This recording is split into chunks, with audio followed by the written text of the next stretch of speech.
Arsenal robbed by VAR. Lee Mason forgot to draw the lines on Ivan Toney's equaliser. A mistake that could potentially cost Arsenal the title here, according to the mainstream media. Christian Norgard was offside, is the claim. And yesterday, Arsenal fans pretty much took it on the chin that Brentford missed chances. We weren't good enough. The goal was legit. We've only got ourselves to blame. It was poor defending, but it now turns out that this was offside. This should have been disallowed. How are fans feeling about that today? I want your reaction. I want your feeling. There were potentially 2 offsides in the build-up to this goal. Of course, number 5 here, wrestling with Gabriel, gets onto the second header, so becomes active. But Norgard, 100% offside here at this moment. But VAR forgot to draw the lines. How is this even possible? It's the second time it's happened this year. One time it happened, and it did benefit Arsenal when Saka's lines were not drawn against Liverpool. They admitted that mistake. How are they doing it again? It is quite literally, arguably, the biggest part of their job. I get that some will say, well, Brentford had the chances. Brentford were the better team. But Brentford missing their chances has nothing to do with Arsenal. That's on Brentford. The fact that the only goal they scored was clearly, legitimately, bona fidely offside. There has to be cause for complaint here from Arsenal. An objective decision, a yes or no decision that's gone against them at such a big moment. I want your thoughts and I want your feelings, people, but this is massive. Make sure you hit the like and the share button. Scan that QR code for my TikTok account. Go and get following that. Almost 7,000 followers over there, which is amazing. Let's take a look here at Gabby Abonglehor after Arsenal's drop points. Today, mate, and last week against Everton. This is the first time now I'm starting to think like Arsenal, they're having a wobble. You know, they don't look as convincing. Today, it looked quite easy for Brentford to stop Arsenal today, and it's a bit of a worry for Arsenal, and Arteta needs Gabriel Jesus back. Yeah, they lack that. They look like they've lost a bit of like ruthlessness, haven't exactly. I actually think the boys here are being fair. I do think there's a ruthlessness and there's a killer instinct missing at the moment from Tottenham Hotspur. So from Arsenal, sorry. I saw O'Hara and thought Tottenham Hotspur. They're coming up later, by the way. But I kind of feel as though there is a killer instinct missing, but it has only been 2 games in the Premier League. And I think that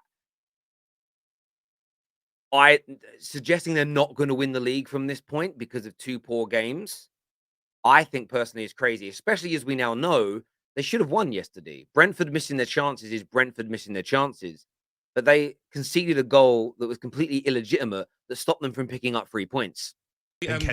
What the scary thing for Arsenal fans is that in 4 days' time, Manchester City can be top of the league on goal difference. If they win tomorrow against Aston Villa and they beat Arsenal on Wednesday, they go above them. And that's a scary for Arsenal fans that have been so confident. But players have got to... Why is he wearing a woolly hat inside? Legitimately, why is he wearing the woolly hat inside? It should be quite warm in those lovely TalkSport studios. That will be a worry for Gooners. There's no doubt that's going to be in the back of their minds. And as kind of neutrals to it, I'm really excited about watching these games now. It adds an extra piece of dynamism. But for me, what Arsenal had stolen away from them yesterday was one of those, what I call title-winning victories, where you maybe don't deserve to win based on being the best team, but you grind out a result. And that should have happened without really poor refereeing. I want your thoughts and I want your feelings on that, people. Hit the like and the share button. Up next. Up next, a little bit of X. Oh! Absolutely seething. We were beaten like a disciplined child today. 4 to Leicester, and last time I checked, Chris Hemsworth weren't their manager, fam. The Foxes had all the protein in the world. The anger is crazy, and we all know why the anger's there. Tottenham, they beat City, and there was this feeling in the Tottenham fan base, right, we can go on a run. 7 of their next 8 games against relegation sides. And the first game back after this, bang, they lose.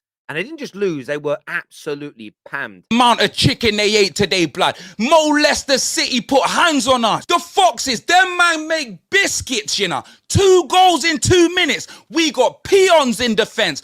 bums, scrubs, Eric Diabolical, the Walt, the worst of all time, blood. The man just ball watching.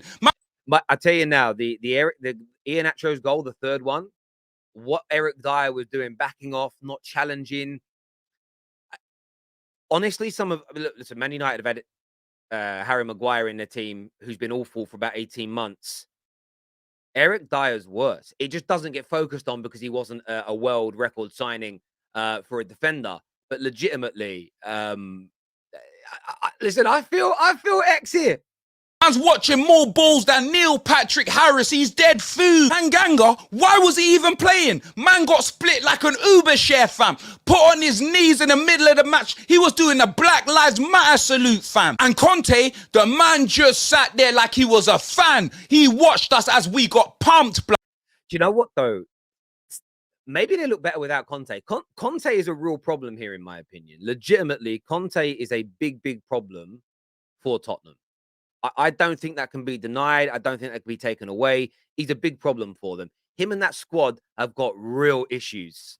I finally found an Italian that don't like bread because he's allergic to subs, blood. 100%. No 6-inch, no foot long. He's allergic. He got put on a t-shirt today, folded like some origami, bruv. Nah, I'm seething.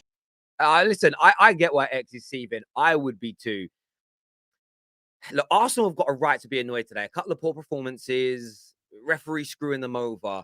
But Tottenham, listen, their season isn't over. They can still theoretically turn this around. That mathematically, they've still got an opportunity. Newcastle didn't win yesterday. United have a tough game against Leeds. But it's the lack of performances for 3 to 4 months now from Tottenham that's got to be a major, major issue for them. Let's take a look at what Goldbridge had to say. With that, if I was a Spurs fan, there's no easy games at this level. That was proved today. That's what he said, and we're disappointed. But it's not August; it's February. We're halfway through the season. What do Spurs expect going to Leicester, who've just scored 4 goals against Aston Villa? It must be so frustrating being a Spurs fan. It must be so frustrating. I think Goldbridge is right there. He's brutal, but he's honest.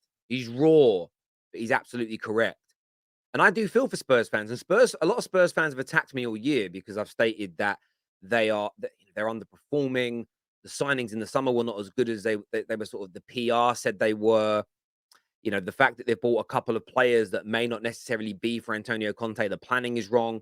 Conte's attitude in press conferences, the way he's treated Jed Spence, whether he wanted him or not, never goes down well in dressing rooms. It's an absolute, cluster. And they're not going to improve from this point. And I know that Spurs fans hope they will. They're going to have games. They have moments where they go, right, we're back on it after this game. But they are the flash in the pans. They are the exceptions. Spurs will be lucky. Spurs are lucky this year that Chelsea and Liverpool aren't firing on all cylinders. Otherwise, they'd be even lower in the league. But they're just terrible. To just not know what you're going to get week to week. Beat Man City, get absolutely annihilated by Leicester, and then go, well, there's different. I mean, at the end of the day, that proves there's no easy games. It doesn't prove it's right to get beat 4-1. And they had a goal disallowed by literally hardly offside at all. But there we go. What I was saying about what Goldbridge said there are no easy games, but you shouldn't be getting beat 4-1 by Leicester. With how bad Leicester have been this year, how they've struggled to score goals.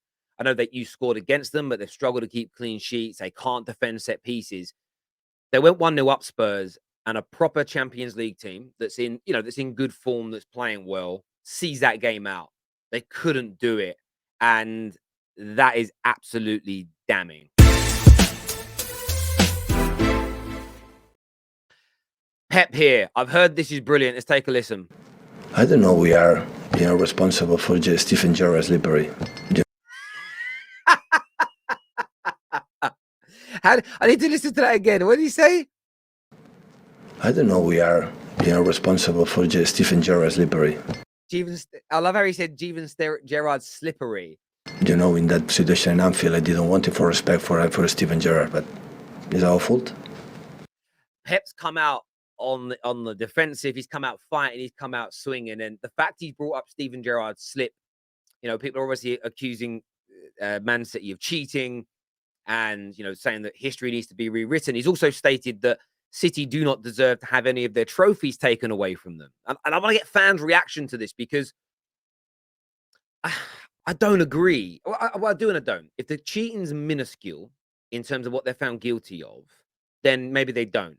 If it's a handful of millions, if it's not complying, if there's a few other regulations, then cool. But if they've cheated hundreds of millions, of course they deserve to have the titles taken away. Because some people have said, well, that you can't take things away from the team on the pitch. The team on the pitch has still won the matches. But if that team on the pitch shouldn't have existed in large proportions, because tens of millions, hundreds of millions of pounds a year should not have been in that club via the rules, of course you have to take them away because half those players maybe shouldn't have been there. So it's going to be really interesting to see how this pans out. I'm kind of glad Pep Guardiola's coming out and fighting it. I think it adds a new dimension to this now.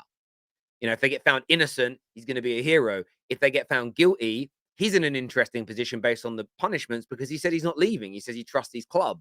Then what is going to be the outcome of it? So it's set up very, very nicely for the future. But listen, people, I want your thoughts and reactions here on Tottenham's defeat yesterday.